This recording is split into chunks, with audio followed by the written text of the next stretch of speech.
Simon & Schuster AudioWorks presents Star Trek: The Next Generation.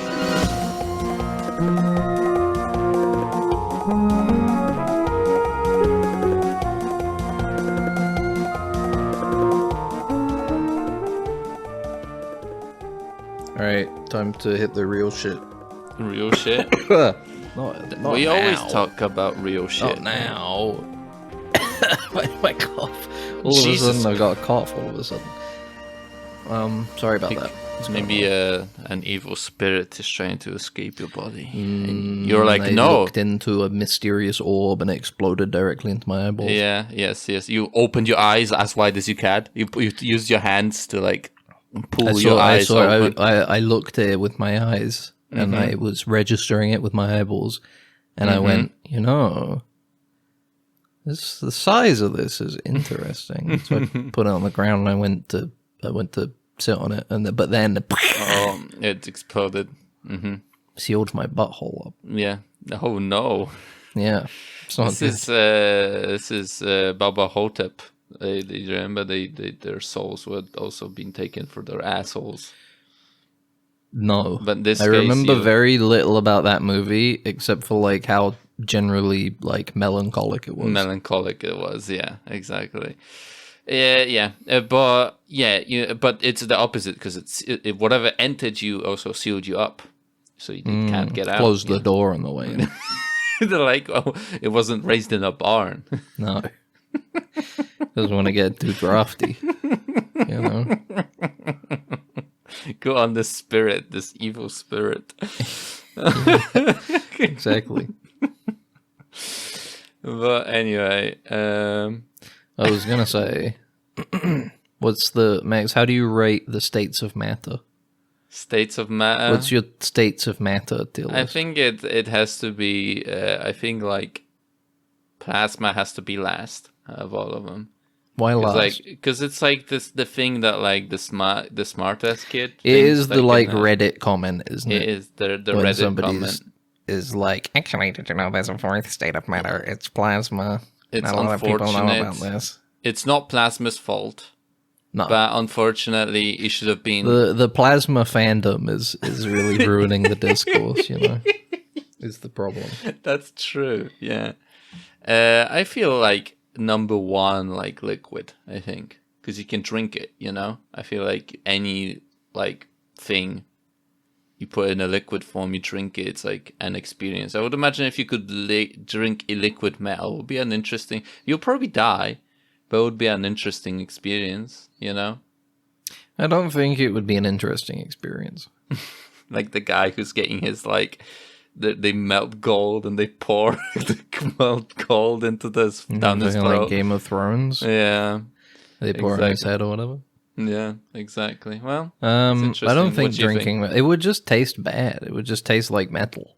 I don't know, like, lead is, like, sweet. Like, that's not... What do you mean lead is sweet? Yeah, like, lead... That's why, you know, like, kids used to eat paint chunks, like, strips, because it was lead paint.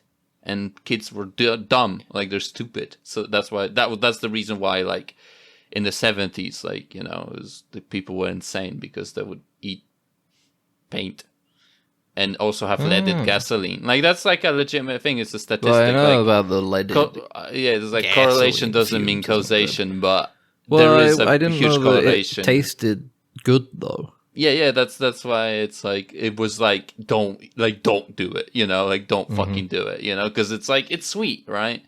Yeah. Well, I'm hearing that. There used to be an incident with, I think it was some Belgian wines. They used to add antifreeze to them in like a very low quantities because it was tasted sweet. That's so they not metal. And I know about that. I know. Isn't metal. I know, but it's just like I thought it was just like related in terms of sweetness and people adding garbage to stuff because it was sweet. You know, maybe that's the shit they're putting in Pepsi Max. That's true. We don't even know. It's like and not even a sweetener. You know, like it's we think it's like sugar. Let's not sugar. It's good for me, but it's fucking antifreeze the entire time. You just. I mean, based on the way people talk about artificial sweeteners in sodas, I can't imagine that antifreeze is worse than that. Just based entirely on how people talk about them.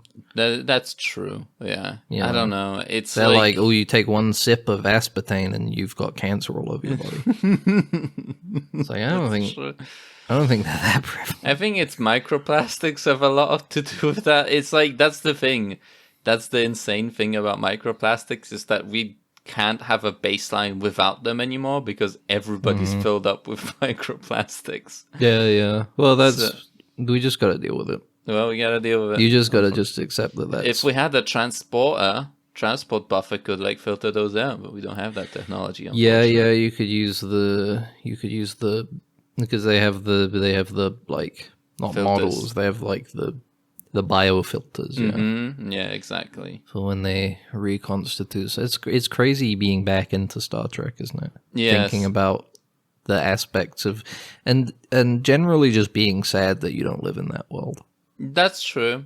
I think I think I'm not one to be like, oh, I wish I lived in that world or this world, but Star Trek is one where it's like, it's just so idyllic that you can't. I don't even want to be on a starship. I just want to be on Earth.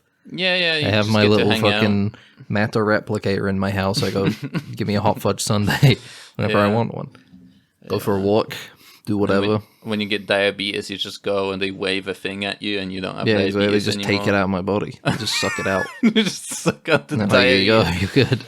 No, because this is what we. I'm not going to talk about it because I can't remember if we've talked about it on the podcast before, and I think it's one of the best ideas we've ever had for a potential sci-fi series. So I don't even want to bring it up. It's one where I'm genuinely like, I don't want to put it out there in the world. So I think it's an awesome idea. Well, We okay, have then. talked about it before, but I don't want to allude to it in case anybody goes back and they go, "Oh, it must have been this idea. I'm going to steal it."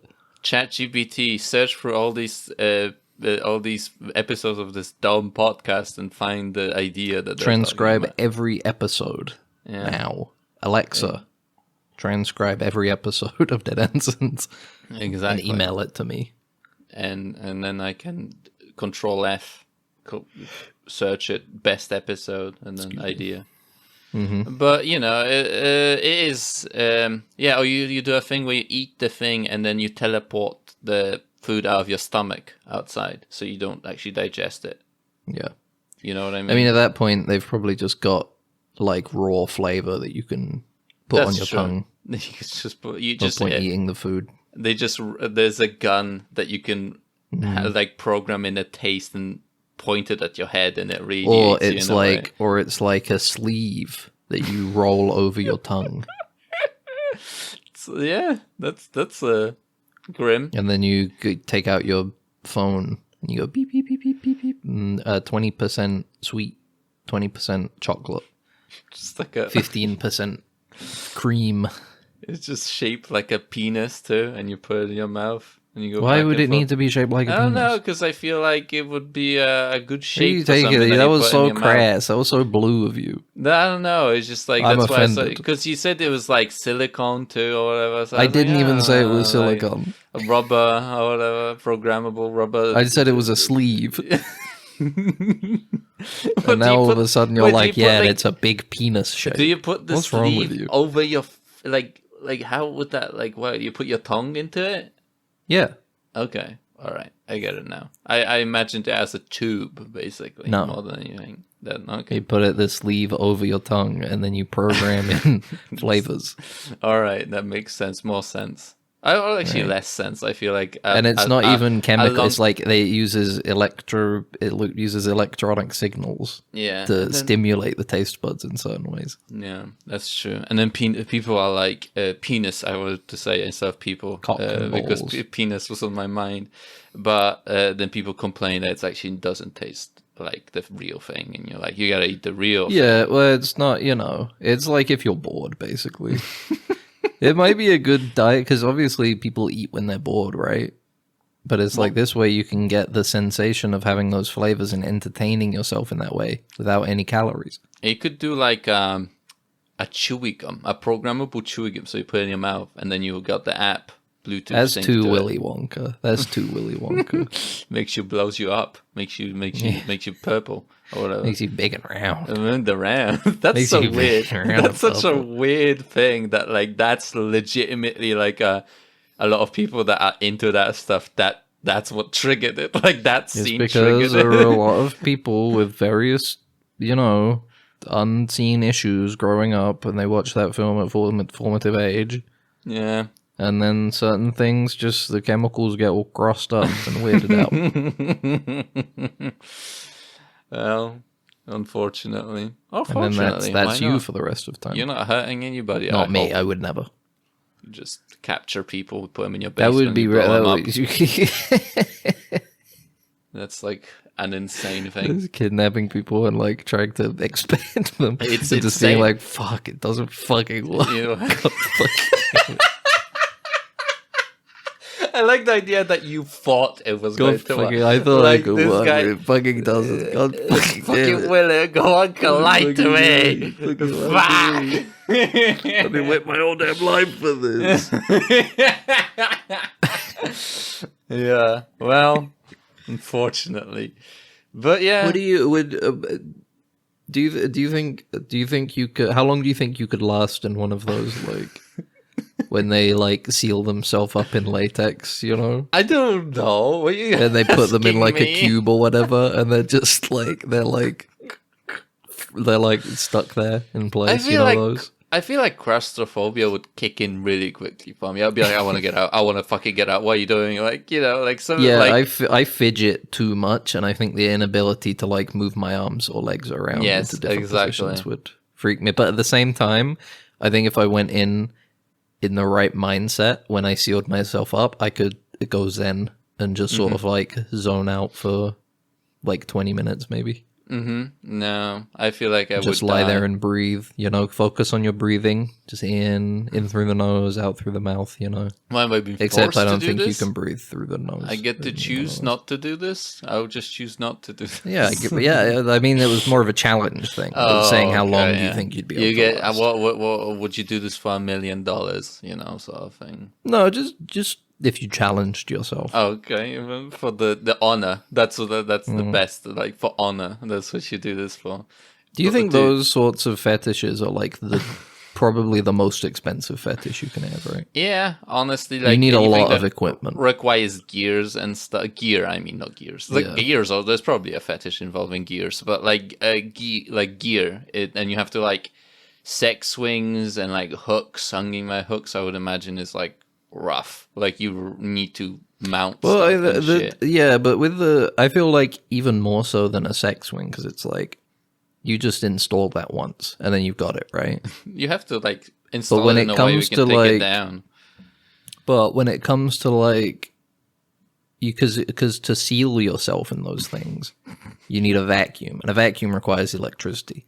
So you're paying the electricity bill every time You're you saying want to this get is into it. like you're saying this is gonna be like you're doing it so much that like your electric bill is being like influenced a high degree that you're like, fuck, man. I mean, I hadn't thought about it this way, This but I guess that's electric true. bill is How gonna- often do you do it? How often do you get into that? This Is that like a electric- once a week thing? These electric bills are gonna ruin me. I need to move to a state where electricity is cheap, so I can do this more. You're need next to to a do this Bitcoin farm, and you're there. Like there's a Bitcoin farm there, and you, a person that's being vacuuming himself into like tight spaces, basically. Yeah, well, economics, right? Fetishnomics. There you go. But I'll write that one down. I was gonna say that probably shouldn't be the episode title, and I was like, well, it sounds pretty good though. But anyway, Fetishnomics. Fetishnomics or whatever. Well, let's. Welcome to Dead Ensigns. I'm Ben. This is Max. This is your number me. one stop for latex, I guess. Latex. I think Latex. they use latex or rubber. Rubber. Yeah. Related. You gotta. It's got to be really annoying if you're like not in the mood, but you want to come. No. But you're like, I don't want to have I to don't set this think up, it, but I like- can't get off otherwise. I don't think it just works like that. I don't think fetish is like fetish don't work like that, don't they? Like you can You know, you can just masturbate normally, but it's like bad if you do it with the fetish, right? Mm-hmm. I don't know. I don't have like a very weird. I mean, to each their own. I mean, like unusual thing that I have to do to be able to make myself peak. Let's say that peak. That's how you'd refer to it, a peak. Yeah, I don't know. Like, you'd say it's peak. I'm trying to censor myself now because we went really hard on this. No, it's you got to go in for a penny and for a pound. Well, I guess. Like, because I was just thinking generally, like the whole human furniture thing is crazy. Human like furniture. How the whole thing isn't even like there's any you're literally just like in a room with somebody else and they're acting normal, but you're like a lamp. You're like in a latex suit bound. I didn't think of that. I didn't think of that. Yeah, that's it. It's like that's gonna be so, I don't think I'd be able to keep a straight face if I were like the person who was just like had to act normal in the room. Yeah, the guy's getting pissed off because you're like looking at him too much. Yeah, I keep looking over and snickering a little bit because I can just see him there. Yeah, you're like, don't, like, you know, like people are like, don't look at the camera. It's the same thing. You're just like, I'm a lamp. Yeah, I'm a lamp. Like, would you look at a lamp? Like, would you look at a lamp if it was in the screen in the room? You know. But if they had that and also like a ruined orgasm thing, yeah, that would be perfect for them. Exactly. They'd want me more than anybody else. Imagine a sitcom where the entire house is a people furniture house. I don't know why I thought of that. Like just inexplicably, like it's a normal sitcom, but all of the furniture is human. Oh no! Just inexplicably, it's just the visual is insane. It's just like person as a coffee table, clearly like people in the chairs and stuff. There's a couch. There's a guy bound up, and he's a lamp. You know, it's a chandelier. It's a guy, just hanging from the ceiling. Oh my god, that's awful. Oh my fucking god. It's like a cursed TV, like interdimensional cursed TV that would kill you. Like you would see it, and then somehow something would happen, and you would die. Basically, that's what it feels like. Cronenbergian. Yeah, that is exactly what it is. But like the idea, because like you would imagine a Cronenberg film would be like there would be too much of a focus on that, and I feel like it would be very casual. I want it to be very casual, like the characters are behaving normally. And you need it to be like The Rabbits, the David Lynch short / sequence of Inland Empire. Yeah, exactly. You need it to be like that, but every piece of furniture is a person in a fetish suit. Jesus, that would. A lot of extras. Crazy. That would make an interesting 5-minute short. Yeah. Definitely. We'll make a note of that. We'll make that. Make that. That would be insane to hire for. Like, casting call. Person that likes Would you want somebody who's into it? Yeah. Would you want somebody who's like not into it, but so they're playing it as a role? A good point, right? Because I don't think I'd want them, because surely if they're actually getting off on it, at that point it's porn, right? Exactly. It's like you need somebody who's professional. Like, I'm just playing the role of a guy that likes to be human furniture. Yeah, I realize there's a blooper where there's like a scene with like a green screen scene, and the green screen guy, like, you know, the people that wear the like morph suits that are like moving stuff, he's got like just a boner, basically. It's Do like a green screen scene where the entire green screen is people in like green sealed suits. Jesus Christ. Oh wow.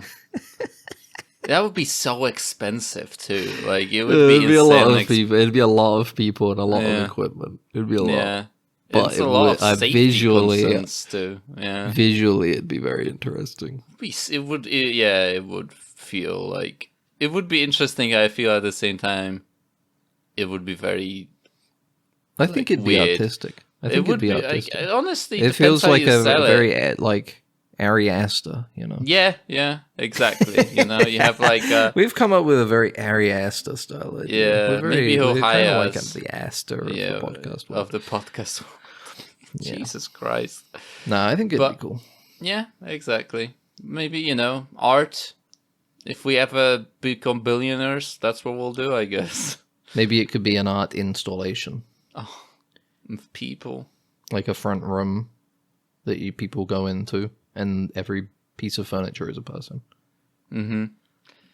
And forcing you to address the innate sex of objects. I don't know. I'm still working on the meaning of it. Yeah, you gotta add like a highbrow meaning to it. And then some people are gonna make fun of you. They'll call you like, this is high art. I can make that, you know. But my son could make this human furniture room. Yeah. And he's only 5.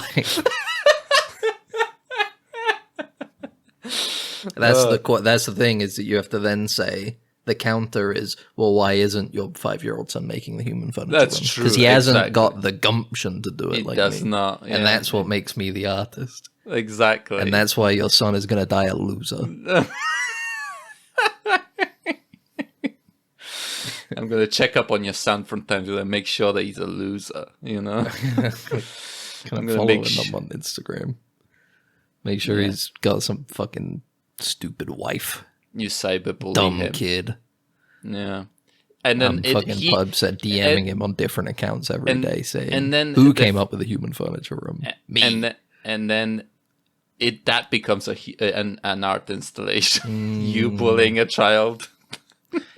Yeah, you just like frame all of your interactions, and it tells a story about aggression in the social media age. Yeah, and kills you after years. He's like, you ruined my life, and he kills you, and it's like, well, that's part of the installation. You have therefore elevated the art in the artwork, brother. Beautiful. And then you it's like Heretic. It's like, I knew you'd end up here if I just ruined your life. Damn it. I'm a tactical genius. You're in my world. I wanted you to kill me right at the end. I made it's part of the art. I made a little plan room with like, what are they called? Like little house that I planned everything in, and I planned everything out. But starting with the first 20 minutes with talk about human furniture. I think it's a pretty bad idea, but you know, well, it. Okay, what can you do? How do we even get onto that? You know what? I don't want to know. Let's move on. We'll move on. We started talking about the episode, and then it jumped off because the episode doesn't really have much to it. So I think that's one of the reasons why it was easy to move on from. But yeah, let's reattempt talking about the lens of time. Mm-hmm. In this episode, the away team go down to an archaeological dig where they go into like a non-Euclidean jail. Yeah. It's like a pocket dimension, and it turns out to be a jail for these little soul orbs, which earlier in the episode, one of them blows up in the face of the junior medical officer, Dana Gamble, who we've been seeing the last 3 episodes. Yeah. There was something wrong because there was too much, like, not enough screen time, but too much screen time on top of that. Yeah, it's like they were trying to make us know about him, but they didn't want us to know. They didn't want to be like his. They didn't want to give you too many death flags. Yes, exactly. But also, they didn't want to make him seem like an actual character. Yeah, interesting in any way, yeah. Yeah. So he does an incredible thing, which is he finds that one of the orbs and he looks directly into it and blows his eyes out of his eyes. Yeah, it like blows up and then his eyes are gone. It's very gross looking. Yeah, his eyes one of the more violent like, things. My eyes. Yeah. They beam him up and they try and regenerate them, but they're not coming back, and he's freaking out for some reason. Mm-hmm. Well, first of all, I guess that's one of the major things. Is I don't know why he's down there. Yeah, I don't think he needed to be on the planet. I guess it's on like the away mission. The only thing I can think of, the reason it's probably said in the episode, but we probably just missed it. I feel it's like part of just becoming more senior in Starfleet is doing. Yeah, I these mean, they're things, probably like, well, it's good to have a medical officer when you beam down to a planet. Yeah, right? and But experience at the same with time, like away missions and stuff like that. At the same time, it feels like he's too incompetent for that because, first of all, he social faux pas with the alien that they're hanging out with. Yeah. Second, he just sees this orb and he picks it up and he's like, ooh, his eyes get bigger. Yeah. To make as much room as possible for the shards to fly into them. To really and capture all of it. It starts glowing and vibrating and he's like, whoa, what's it gonna do?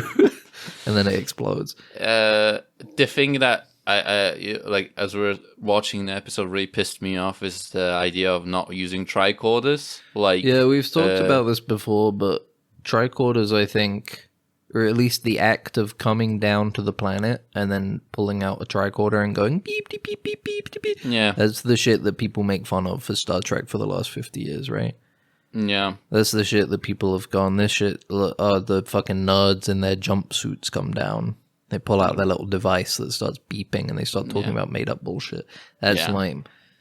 So I think they've tried to limit it, and unfortunately that means that all of the characters are really stupid because they don't inspect anything before touching it. They just full grab like a pile of goo, like, ooh, look at this. Ocular Stick their hand in it. Ocular investigation is a path with a real chest hair, Mm-hmm, that's how we do on the Enterprise. That's what we do on the Enterprise. Not like those pussies on the science vessels. Pulling out their tricorders and their beakers. Testing everything before. No. We get a big straw. And we stick it in the goo and we slurp it up and we go, what's this goo doing to my body? The only thing I'm trusting is my own senses. Exactly. I ain't trusting no machine. Yeah. So that ends with Dana Gamble's eyes being blown out. He's got kind of the B plot in this story, where it turns out inside of the glowing orb was some kind of spirit, and he's actually dead, and the spirit has taken him over and is pretending to be him. He's an imposter among us. He's a poster among us. Yes, that's true. He is among. He was kind of sussy. He was sussy. Yeah, he did that thing where he was like, "Oh, your Mbenga, your daughter is dead. Yeah, your daughter is dead. Lol. Your dead daughter is cringe." And then Mbenga is like, I never told you about my daughter. Yeah. He's like, okay, somebody else wants to tell me. I'm being creepy for no reason then. I don't know what is the point of that. And then he starts freaking out and he's like, oh, that wasn't me talking. What the hell? Yeah. No. Yeah, there's like a sense, it's weird. Like there is that like element of, it's trying to portray it like Dana is fighting whatever spirit inside him, but like, it doesn't seem like he is. It seems like he's actually been dead for a while, and the thing is just pretending taking control of him. He's a shapeshifter. He's in and out of consciousness until Battelle, Pike's girlfriend, with the Gorn DNA now. Yeah, she comes in, and I get the cold reasoning of a Gorn triggers in her mind, and then she's like goes on the defensive and starts fighting him because she realizes that he's possessed by a thing, a Vesda. Yeah, the thing I could think of is that Gorn probably have a different vision, like they have a different spectrum maybe, and she sees it somehow. I don't know, but she also named it so on top of that, which is another thing of like, why does she know the name of this thing? Yeah. Well, maybe. And then he goes kind of crazy. He runs through the ship. He kills some guys. Yada yada yada. They put him in prison. He breaks out of the prison. He goes to kill. He wants to take over the ship. Yeah. So he's got the engineering crew, because you can take over the ship from engineering. He's got the crew at phaser point. And then Mbenga turns up because he's his best friend. Yeah, Mbenga feels guilty because he accepted, approved him going on a away mission. Yep. And then they shoot him in the back from behind. Yeah. And then after that happens, the spirit Scotty captures it in the ball again, like a Pokeball. Like a and then he puts it in the matter transport buffer. Yes. To simulate the interdimensional prison on the planet, which our A story has been finding out is possibly a prison meant to hold these Vesda guys in orbs for some reason. And that's most of the A plot is just kind of them just bumbling around trying to figure out what's going on. Yeah, the A plot feels like a point and click, like a single puzzle, basically. Yeah, they're in like an escape room. Yeah, they're like, put the tablet here, and it's like, put this ring here, and it's like, combine the items now, and now it's they get separated out into 3 groups of 2. Yeah.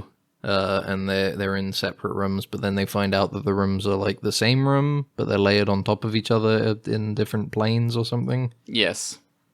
Like interdimensional planes, and then they have to like reunite them so they can leave, basically. And it does just involve taking a stone tablet and putting it on a thing, and then taking another thing and putting it on a thing, and then it's it's insane. Yeah, it's very simple. It's supposed to be like more of a linguistic puzzle, but you don't really like. It's not a good puzzle. Like, you don't get to engage with it in a way. Like, it's just like something they go like, it must be this, and then they do the thing. Like, you're like, all right, I guess that's what they supposed to do for this puzzle. But yeah, we have another plot point that was kind of like we didn't realize, because I guess as Ortega's brother is doing a documentary about Starfleet. He's been tasked by the Federation to do a documentary on Starfleet, so he has access to every mission. Yeah, which is kind of crazy, but I guess it's gonna be good. You could just do like any random ship, but I guess they're gonna be like, go on the super important flagship missions. Like film it with your drone or whatever. I don't know. It's whatever. And I was like, oh, why isn't like someone more experienced here? Because he was like panicking the entire. Maybe he's like I don't know. Maybe he's like the. Maybe he's the Jordan Peele of that timeline, where it's like he's done like 3 movies, but all of them have been complete bangers. Everybody trusts him, even though he's like pretty young. It would be interesting to see, because like most of the media we've seen in Star Trek has been holodeck stuff, which is like scenarios that exactly. They have like except the last episode. Ignore that. Yeah. That's it's broken. They don't want to use it. Yeah, that broke. We've seen media that have been you participate in, right? You're an active member of, and you're like have influence over, right? I would be interesting to see media that's like crafted, like fully, like movies and stuff. Yeah, maybe in a couple episodes they'll show us what the this documentary looks like, I guess. Yeah. It's like might all be these interesting, maybe. That would be funny, yeah. It's like really like it's like a hit piece where it's like it starts the Enterprise crew genocided this planet or whatever, and it like completely like misconstrues what they did, It would be pretty funny. You have to go like it's fake news. Actually, it's a fake news episode. So what was like about that's the theme. So this episode, the main thing is that it introduces this plot point with the Vesda. They've got a whole thing of it has now like possibly taken over the ship from the inside, from within the transport buffer somehow. They kind of implicate like there's some kind of strange glitch in the machine going on. Yeah. And it could be the Vesda spirit. You could call it a ghost in a shell, because the thing looks like a shell. I don't know. He wants to free the other spirits from the prison, so maybe that will be in a couple episodes that will happen. I don't know. It was kind of a boring episode. It was a very it was really a because really a boring episode. They do a literal like leap of faith from Indiana Jones with the like invisible bridge and stuff, and it's like it was very jarring how they like just do that bit and they're outside, and I was like, oh they're out. Like there was like like the they entire just were like, it turns out the bridge was invisible. Yeah, the entire And, plot. they just had to walk. All that, the entire plot of like that, them in that temple or whatever, the prison or whatever, it just felt so pointless. It felt so like. Yeah, they got stuck in there because the thing sealed behind them. Yeah, it just was really boring, basically. But yeah, A lot of talking, but not about anything other than no character stuff, interpersonal relationship stuff. Really, just like they talk a little bit about their relationships with each other, and that's kind of fucking it. It's fucking yeah. boring, They're like, "Do you trust me to step onto this bridge with me?" Yep. Yes, I do trust you to step onto this invisible bridge. It's like, I don't know. Like none of it interesting. Honestly, it's the currently Strange New Worlds is really bad. Like it's 5 more really, episodes. It's not, and then 2 more seasons. It's not doing well for me specifically, at least. In my opinion, I am. Yeah. Sad. Are you at your wit's end? I am at my wit's end, and I'm at my wit's end with this show. I will have to continue watching it anyway. Yeah, we have to. You have to. Unfortunately, I have put too much stake in liking Star Trek and following the series, and I will probably watch any garbage they make from this point on. So I am. Honestly, it's kind of cruel of them what they're doing to me. You know what this episode made me sort of think about? Is I feel like we don't really have like a recurring villain anymore. Like a single guy. Yeah. Because I was thinking there's something about the medical guy who gets his eyes blown out. The look they went for with his eyes, that was pretty striking. And I don't think his performance, his heel turn, was like that bad.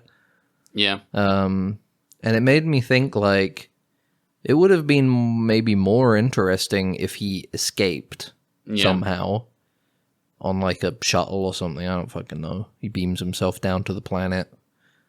That probably wouldn't work because, either way, he escapes. And they pocket him for future use because I think the imagery of his eyes was a pretty good character design, Yeah, they could have like him somehow. He got like a couple of more guys, and he has like a crew or something like that. I don't know. Like and it's like it would be like horrible and terrible because he would have to find people to then transform, and he would like could be a person that we actually care about. I don't know, like some.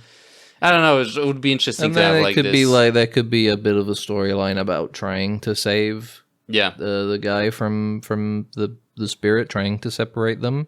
Something for Mbenga to be attached to. Considering obviously he had like a big storyline about trying to save his daughter, I guess. Yeah, and it's like not letting it happen again. Yeah. And then he just like realizes that it is an empty shell. Like the person inside is absolutely gone, basically. And it's like it's maybe draw it out a bit, but have a bit more drama in there, a little bit more melodrama, perhaps. Yeah, make it interesting, a bit more action. Just like let him breathe a bit more.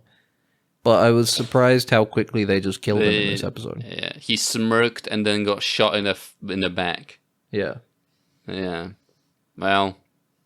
And then they just go, all right, well, say goodbye to that guy who was in the show for the last 3 episodes. I'll call his parents.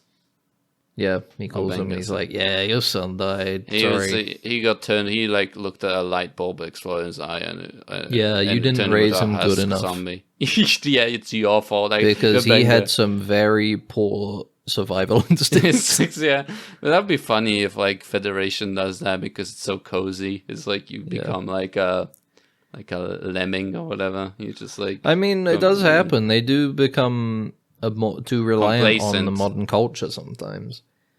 Like episode of TNG I was watching where they were running out of power on the ship. Yeah. And somebody was hurt and one of the medical crew was like, what do we do for this guy? He's got a broken leg, and Crusher is like, well, we'll have to or was it Polanski? I'm pretty sure it was Crusher. She mentions how like you got to do some they're gonna have to go old school, put a splint on his leg, and keep it straight. And the guy is like, that's barbaric. We don't live in olden times. She's like, well, we don't fucking have any other option, man. Yeah. We gotta go old school.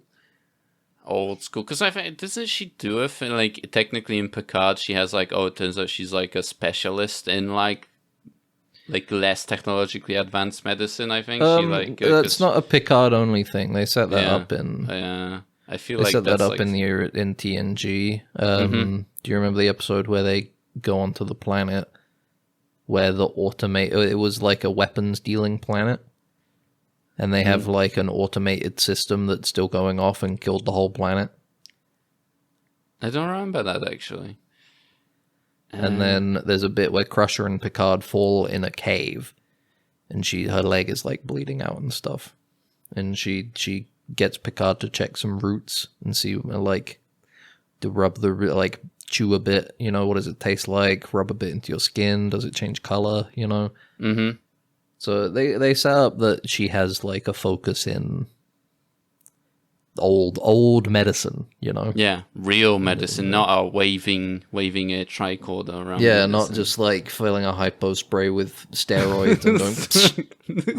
That should do it. Ah! Yeah, that clears up your diabetes. Yeah, there you go. I have the anti-diabetes spray right here. Yeah, we got it.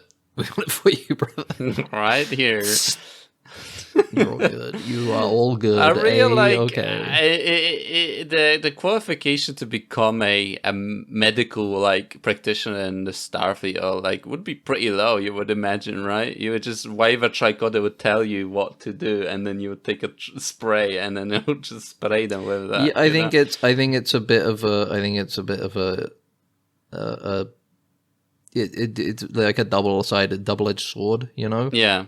When it comes to human Earth maladies, definitely. Yeah. You just wave a thing over and it goes, they have fucking Hodgkin's lymphoma. And then you get out the pill that cures Hodgkin's lymphoma. Oh, yeah. But you also have to remember that they're dealing with 8 quadrillion different alien viruses. That's true. That's when it becomes difficult. That's when it starts to become tricky. Yeah. And they can't quite rely on the fucking magic wand tool. It was very funny when in Journey, but what was the one where they go for whales in the movie and Bones gives the old lady a pill and he's like, oh, they're barbarians, and she gives this random lady a pill and she's fixed, her kidney grows back. Yeah, because they needed a distraction to escape the hospital. Yeah, exactly. She was like, so he just cured this woman. It was Jesus. Cure this woman. Yeah. So that she creates a big thing. Yeah. They can get out. That's a good movie. It's not it's not like a fantastic movie, but it is a very fun movie. It is funny, yeah. It does seem like generally the even Star Trek films are the... Spock jumps into the water with the whale and he does a mind melt with it. It's so funny. It's awesome. Yeah, but anyway, still... bad episode. We soldier on. We soldier on. Yeah. We soldier on. This is the hardest thing we've ever had to do. That's the front. Even harder than Picard season. It's It's not harder than Picard season 2. At least we had more stuff to riff on from Picard. Here it's. Oh my god, Picard season 2, man. You need to rewatch it, after you finish TNG. I think I do. I think I honestly need to just to further cement it in my brain. Because I would hate to forget about it. Yeah. It's because rewatching TNG and I remember plot points from the second season of Picard. And I laugh every single time when I think about it. Yeah. When the fucking Noonien Singh needs to try and stop Picard at this party, and he can't do it, and then at the end he's just like, fuck, I'll fucking run him over with it's a car. And he fails. It's so funny. The whole thing with the pilot who's gets fucking grabbed by ice and then he stays behind and and then his baby boy invents the bug that cures his baby boy. No, he he finds out how to use the bacteria. Yes, exactly. Yes, that saves. That stops. Yeah. Stops the pollution. It's so fucking insane. I can't. No. It's so bad. It's so bad. You know what else as well, actually? And then Will Wheaton appears as a Time Lord, and he takes Union Singh's cashed daughter. his check. He cashed his one favor way too early because the next season was the Everybody Return season, except for Will Wheaton. Exactly. It's insane. I feel bad for him, honestly. I can't imagine. I feel bad for him because Wesley is not bad. He's not bad. Absolutely. I think the problem with Wesley isn't so much in the concept of Wesley, but rather the execution, because they didn't quite know how to write him as a smart character. Yeah, exactly. So instead of him being smart, he makes people around him stupid in the show a lot of the time. And it's like, I do not... And it's like, you really have to try not to put in, have an idea, because he's a Time Lord or whatever they call him, what do they call him? Traveler. He's a traveler, so you can put him anywhere. You can put him in any series. You can do, and he's like, people, whatever writers have such a vendetta against him that they just don't want to do anything not the writers, with this character. It's the fans. I guess Star Trek. It's the running thing. Wesley sucks. Everybody hates Wesley. That's why people don't like Will Wheaton, is because they don't like Wesley. It is very unfortunate because I don't see any issues. Yeah, I personally don't have any issue with Will Wheaton and Wesley. I mean, I don't know about Will Wheaton as a person. I haven't kept up with all of his fucking. He might have some weird stuff to say, but as a character, I don't have a problem with Wesley. Maybe we'll have him on the podcast someday. Will Wheaton. That's when we'll make it big. He'll be our third. He'll be our third. Will Wheaton is going to be our dead ensign. Will Wheaton. He's literally a dead ensign because he's technically dead, right? Because he's a traveler, so therefore probably they had to write out a death certificate for him. And he wasn't. No, he did leave Starfleet at the time. Yeah, he did. He was a dropout. He was a dropout from the academy. He did drop out. He did ayahuasca and then was like, "I'm becoming a traveler." Rewatching TNG as well, I was reminded by how evil Q is. Obviously, early on. Yeah, and it is funny that Picard season 2 is very sympathetic towards him. And in fact, he hugs him at the end. He's very like, "You were always my friend, Mon ami." And also in DS9, when he does he makes that woman, her skin rot off her body. That's pretty rough. Yeah, because she doesn't want to date him or whatever. Very cruel. He was like, "I want to go on more adventures with you," and she was like, "No, Q." And then I don't take no for an answer, and then he fucking rots her. Yeah, he had some issues. He had some issues, but it worked out, and he died and then came back. That's insane. Yeah, then he just sort of came back. All right. They just sort of brought him back. Oh well. Oh well. Show. What a good series. To revisit it. Anyway, what else? We watched something that you wanted to talk about. Weapons. Big movie. It's a huge. It's a success. Hit, yeah. It's a hit. Good opening weekend. Mm-hmm. For, again, a lot like Sinners, original horror movie. Big weekend. That's true. A lot of hype. People telling people to see this. Yeah. Online. I told you to see it.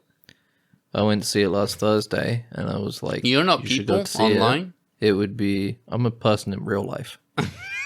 Online, I'm a bear. I'm like a big bear, Barra bear. You're by persona. That's who I am. That's your persona. I didn't know you're. This is a reveal. Is this a reveal? I was like, I'm like a bear mixed with a chicken. Oh, that's interesting. You have chicken legs? That would be awesome. No, I basically just have a foghorn leghorn body.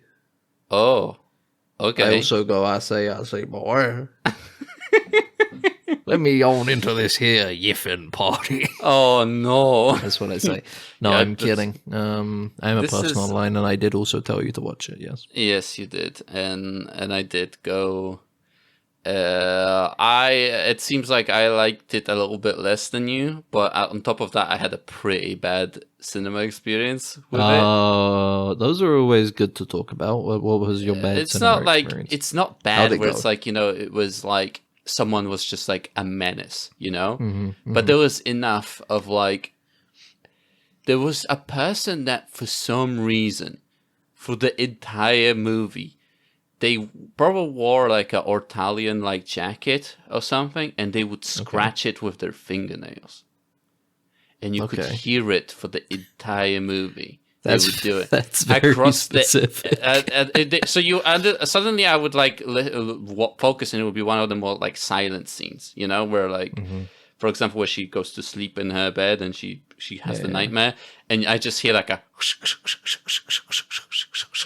I'm like, what the fuck is going on, And it's insane. He was like on the other side of the movie theater too. He was really scratching. So he was really scratching. So it was, that doesn't sound good. So I was like, that sounds like it would ruin a lot of the tense moments. And also, the movie didn't turn off the lights for like first 20 minutes. Really? You go to the cinema that you usually go to? Yes. And I don't get why it was happening. It's like it never happened anywhere. Like it wasn't like a thing that it was like a prominently bad, would happen every single time. It's like for some reason in this viewing, I was just having all this shit, and there was a lot of people in this. I was very surprised. There was a lot of people in the cinema.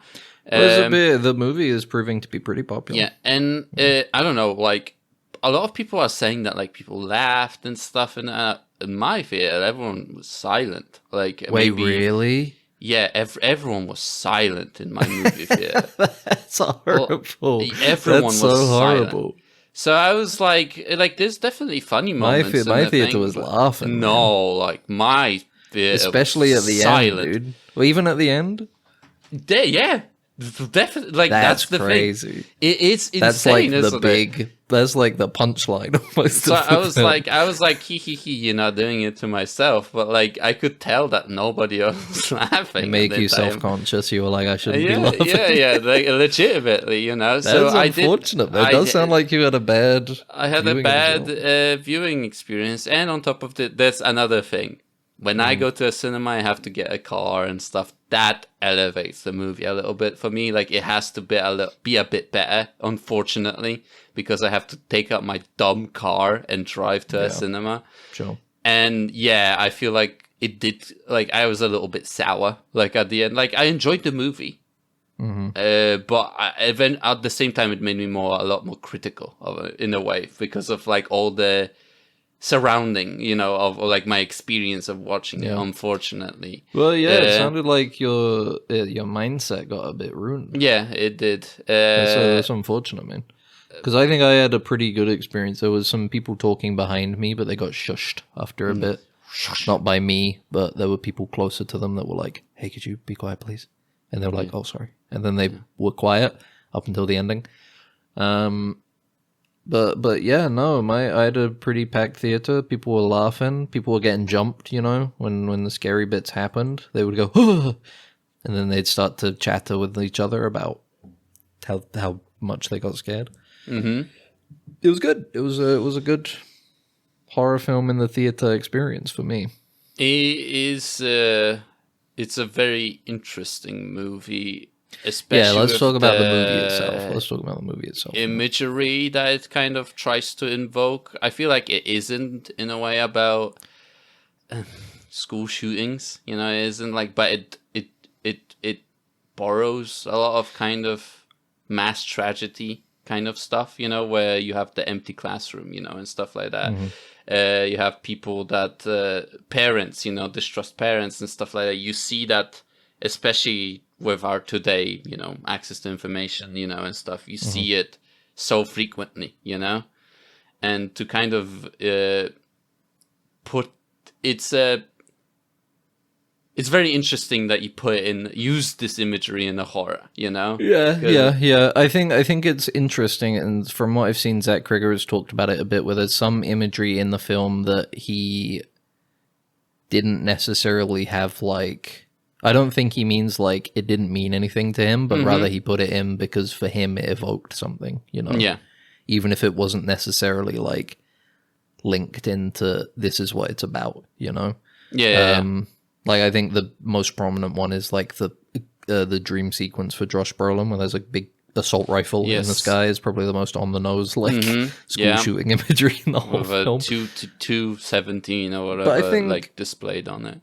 I think it's kind of a classic horror movie in the sense that it is much like a lot of like Stephen King horror, which this movie feels super Stephen King without actually being Stephen King. It's about like the evil lurking within small American communities, right? Yeah, definitely. Yeah, like there's the sense that like the community, the nice aspect of a community can be abused for evil, right? Yes, buried. Something dark and evil can like worm its way in and abuse that sense of goodness. The closest of the community kind of stops people from investigating stuff. They're just like, oh, we know them, we don't want to deal with them, you know, sort of thing. We don't want to, what's it called? Like, we don't want to like scratch the itch, you know, in a way. Like, we don't want to like you don't want to open a wound, you know? Yeah, exactly. You don't want to like start digging around and like it's people, you know, it isn't impersonal. Basically it you want to believe that you want to believe that you live in a place that's nice, you know. Definitely. Yeah, definitely. And I think that is set across the more modern imagery, like you're saying, with a lot of school shooting imagery, the empty classroom. The line I liked early on during the like narration from the like little girl is about how like, you know, the school was closed for like a month, but then they had to reopen it because other people who were still alive needed to get on with their life. You know? Exactly, yeah. So there's a lot of stuff like that, but generally, I don't think it's not specifically about no school shooting or anything, but it definitely evokes that a lot. I think what was interesting for me, I didn't go into the movie with an expectation for stuff to be explained. I kind of, judging from the trailer and sort of the trajectory of the film, I sort of had this impression of like... Yeah. Because the film is set up in chapters and you see the perspective of each character like 30 days after the event. I thought we would be given like different ideas of what could have happened, but never truly get an answer. But then... I'll say a quick spoiler here. Spoiler alert. Spoilers. The movie very explicitly says, from this point on, we'll talk spoilers. The movie very explicitly says it was a witch. there was a witch. Yes, yes. I personally liked it. I thought it was interesting. I think the way it was handled was very scary and cool. I at the same time I liked it, at the same time I didn't. Like that's the thing. Like I feel like I do really like the kind of idea of in a modern world this like ancient evil comes out. Sure. And it's even though we have like technology, phones, you can pick up a phone and call the police at any moment, you know, this evil is still able to kind of thrive, you know, in a way. Like it's like nothing has changed, you know, in a way. You know, it's but at the same time I was a little bit like, oh, it's a witch, you know. Like a little bit like I think the execution of it was cool, and I like the gradual reveal of it, you know. And what I really enjoyed was how, especially in the last chapter, the Alex section, the perspective of it you get is it feels like it feels almost like a Goosebumps story that got out of control.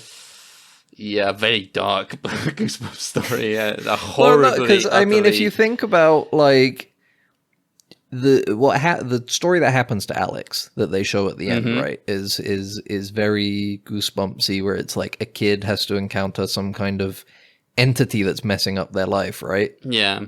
But then can't trust the adults, and exactly. It starts to like take their parents over, and then they got to find a way to stop this thing eventually, right? Yeah, to find a way to beat it. But it doesn't. It feels like things only become violent when the plan starts to fall apart. You know. Yeah, definitely. Yeah, it's only when people really like when the teacher and Josh Brolin's character, they get closer.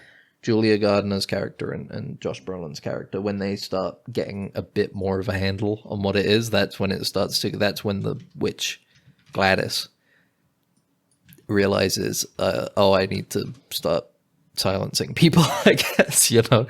Up until then, whatever she's trying to do is incredibly vague. You have no idea what her actual plan is. She's just like taking control of people for some nefarious reason. No idea why. But then it's once that plan starts to fall apart more, you know, that's when things start to get violent. But everything up until then conceptually feels very Goosebumps to me, you know. Yeah, and the comparison with like the Stephen King sort of story is very very apt. Basically, with like the everyday people dealing with just insane stuff, right? And it is funny that they literally write like witch on the car, and it's like it turns a little out bit foreshadowing, isn't it? It's a foreshadowing of and then it turns out it is a witch, but the wrong place, you know. And I feel like I don't know if you also think that, but I feel like the scene where after the parents meeting, she's walking out to the car, and you have the parents following her. I feel like that mirrors the witch at the end, the kids chasing the witch, where it's like the parents are kind of like on that before, following her out, and I feel like it's like, you know, because like I get what you. There's definitely like parallels there. Yeah. In terms of the beginning, both parties that are following the person want like retribution ultimately. Yeah. That's absolutely. And then for Gladys, it was obviously very bloody. Yeah, exactly. You know. Yeah, I think a lot like Barbarian. I think this is something that Zach Kreger. It will be interesting to see if this carries on, but Barbarian and this both have like a great ability to like super unexpectedly become very funny. Yeah. You know? Definitely. And I feel like the reason, I think the logic, I think, behind it is that we are third people. We are people watching this scenario, and they are... Sure. I feel like it's because we're looking at the movie from a position of safety, we can interpret the situations as funny, right? But I do feel like it in the actual like position of the characters, they're terrifying, you know? No, yeah, like, definitely. But I mean, there's a deliberate. It's not like it's just because we're disconnected. There's a deliberate direction from Zach Kreger to make it funny, you know?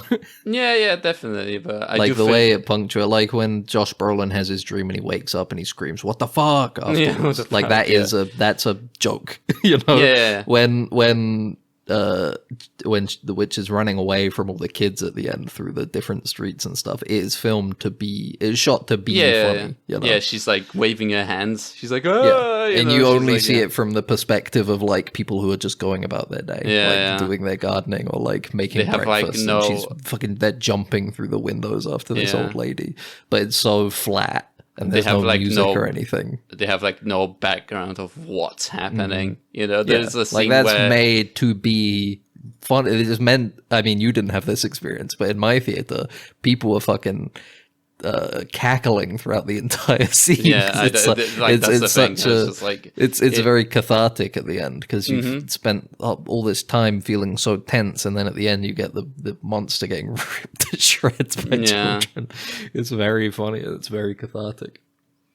It feels like the releasing a pressure valve, you know. On definitely, because it is a very kind of the entire movie is so tense, right? It's like that, especially with, like you said, like when things start falling apart and like the policeman goes to the thing and you're like, what's going on then, you know, and then the you principal got and stuff. And it's like, it's like more bodies are stacking and you're like, what's going to happen, you know, like how are they going to solve this, you know? But yeah, the design of the, like, I don't know, like what to call them, but the people that are controlled, right? Like the principal is insane. Like the way his makeup looked, it was horrendous. Because he's fucking caved his own face. Yeah, that was probably the most horrid part of the Yeah. film for me, is when he's like, just how long he holds that is like, fucking horrible, man. That constant like thump of him headbutting his husband. Yeah, and death. then he's just running with that facial expression on, with like the black staining all over his face, blood you know, pouring down his head. Yeah, it's just horrible, hard stuff. It's the side plot, and it's like all the stuff, like all the character stories, just like kind of outside of the mystery, let's say, are just great. Like all of them are really well written and extremely believable, and like they're people that are extremely flawed, and like the guy, the cop, like is so like he's such incompetent, he's such a piece of shit, such an incompetent piece of shit. Like it's like the scene where he you know, like you said, it's like that scene where making stuff funny, I guess. You got that scene where he gets pricked by the needle in the guy's pocket, and he just, the way the scene is framed, you know, where he punches him on the side of the head, and it's like he just goes, falls out of frame, and it's like, you know, it looks funny, but it's like tragic, you know. It's like that him was doing one police violence. that was one where people did not laugh at that in my theater. That was not supposed to be a funny moment. People. Everybody gasped when that happened in my theater. People were like, oh my god. But then he's like, oh, you know, it's like, oh, you're fine, you know, you're okay, you know, you're like, we forget about this. He realizes his fucking dash cam. There's a dash cam. It's like literally pointed directly at him, you know. And the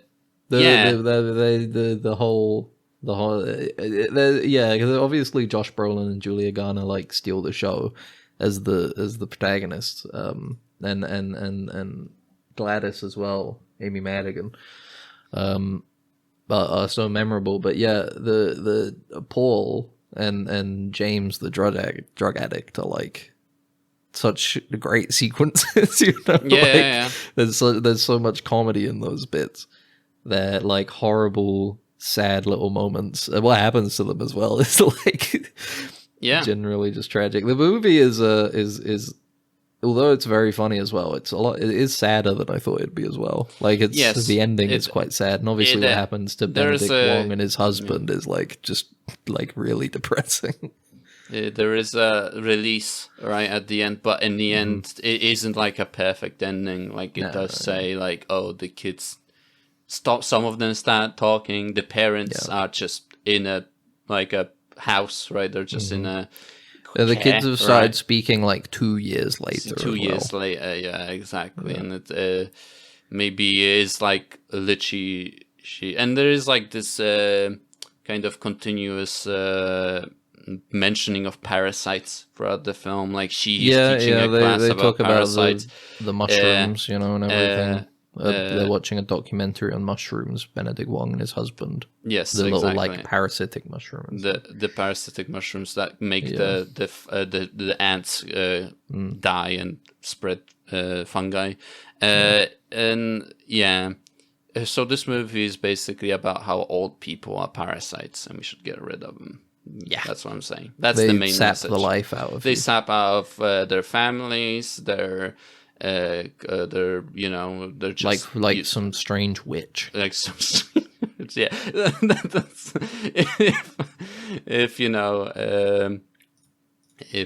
what is he called, the director Zach Crager is not going to say what he meant by the movie. That's why I'm going to choose to interpret. He's keeping it vague. He's keeping it vague. Yeah, he basically hates anybody over the age of 65. 60, yeah, they're all witches to make they boil their strange concoctions, and make you like the strangeness of the run too is very. It's interesting, very right? That's a like, very. I mean, that's iconic your thing. Yeah, that's your iconic imagery, right? That's what you. I mean, it's all over the marketing. Obviously, is the silhouette of those kids. Yeah, their arms and outspread running. It's at the same time. It's like there's that Brolin, right, says that it's like, oh, they're like missiles, like, and it's that idea like of a pointy missiles, missile, they're weapons, but as he says. yeah, weapons, yeah, exactly. They're being weaponized. But it's like then there's also that I think on the bell there is that triangle, so there is some sort of like ancientness of that there is maybe some implication that there is some power in that shape from that ancient evil, right? But it's and yeah, it is at the same. It is cool at the same time that like we don't really get to learn anything about the ancient lore of whatever. Yeah, it's not. There's not like uses. A lot of world building in there, which is nice. But at the same time, I think what makes it feel very Stephen King-y. Yeah, it's like the first half of it, where it's like there is an evil in this town, and there are people who encounter it and have to deal with it. Yeah. Before it starts to get all like ancient entity, Dark Tower breakery kind of stuff with it, Yeah. It's just like there is a fucked up weird creature and it is eating people. Yeah. Yeah, so recommend it. Hopefully you'll get a better cinema experience with me than me, with me. Yeah, I mean, I was like, I'll go with you. Yeah, no. It is seeming pretty popular, so if you go, you may see people. I just hope that it's more like mine, where people are laughing and enjoying themselves, and not like Max's, which sounded very dire. Yeah, maybe it's like that's at the same time is like the tone. Maybe people were like expecting a lot more, less of a funny film, and then they look at it and they go like, huh, and then it's interesting, but it's because I reviewing heard very well. It's reviewing other very people well. also having that experience where it's like some people are, like you said, they have like a experience where people are laughing and enjoying, the movie. And some people are like, well, I didn't have that sort of theater, so I have none. I can't, I was talking to my mum yesterday, who had seen it over the weekend as well, and she was talking about how people were laughing. There's a lot of funny moments, and people were laughing. So, yeah, it's I guess it's a little up in the air. The response to the film generally seems very good from audiences, I think. Mm-hmm. So, I don't know. I think horror's in that weird place where a lot of people, I think, go into horror with the pure thing of, like, is it scary or is it not scary, right? Like, do I go into this movie? Because a lot of people just want to be a little thrilled, and they see it and they go, well, that didn't fucking scare me. That was boring. Fuck this. And then they leave. And then they go, that movie sucked. Yeah, I think that's Conjuring always 6 or whatever the fuck it is now. It's insane that they're still making those movies, and it's like they're just scammers, like they're snails. Yeah, snail. That's the snake oil Blumhouse salesman. It's that's insane. the Blumhouse thing. You just you pump out fucking 10 $5 million movies a year. You only need one of them to be a hit. Yeah, I'm just saying this. Just like they're real people. Like the people in Conjuring, they're like actual like you mean like that? Yeah, ghost like hunters. And it's like they made like heroes out of them in these movies. It's like it's so weird, like whatever, it doesn't matter. But it's like, see Weapons if you have check out Weapons, some good original movies. Yeah, check them out. Good stuff. I guess that does it for us. Is there anything else you wanted to bring up? No, I know you watched a lot of stuff, but he sounded generally like, All right, well, that's been Dead Ensigns. If you stuck through the first 20 minutes, thank you. I don't know what happened to us there. Yeah. I think it was funny, but it would definitely alienate some people. Because some people get weird with that stuff. Some people hear about that stuff and they go, ew, I can't listen to this. It's like weapons, you know. You sit there sometimes and you go like, huh, is this supposed to be funny or is it supposed to be scary, you know? They're talking about a sitcom, but all the furniture is people. What the fuck? This isn't funny. Is it supposed to be funny or is it supposed to be scary, you know? Why are they laughing so much? Why are they stupid. laughing so much? I thought they were talking about the title says Strange New World Season 3 Episode 5. What the fuck? It's just insane, like it's such a trap. It's like it's a bamboo filled with like it's a bamboo stick like a pit that you step into and you're like But this has been Dead Ensigns. Thanks for listening. You can head over to Spotify, Apple Podcasts, Amazon, and many other podcast apps, and YouTube to find our podcast. All those places now seem to give you the ability to comment, as well as save/subscribe and give a rating or a like. All that stuff is appreciated as always. If you'd like to email us, you can email us deadensigns@gmail.com, or leave a comment on one of those various places you can listen. We'll check those too. And until next time, have a great week and weekend and a lovely time and see weapons and chill out, have some fun. Make sure to not let a witch anywhere near you, honestly. Yep, don't let a witch take one of your belongings, because that's what gives her power. It gives her power. Or your hair. That's true. Well, the hair is like the target. Yeah, exactly. Object is the power over them. Until next time, bye-bye. Bye. It's shorted out, sir. We're gonna have to phaser it. Then what are you waiting for? Right away, sir. Faster would be better, Ensign. I can't, sir. We don't want to... That's enough. But, sir... Stand aside, Carlton. I'm going through.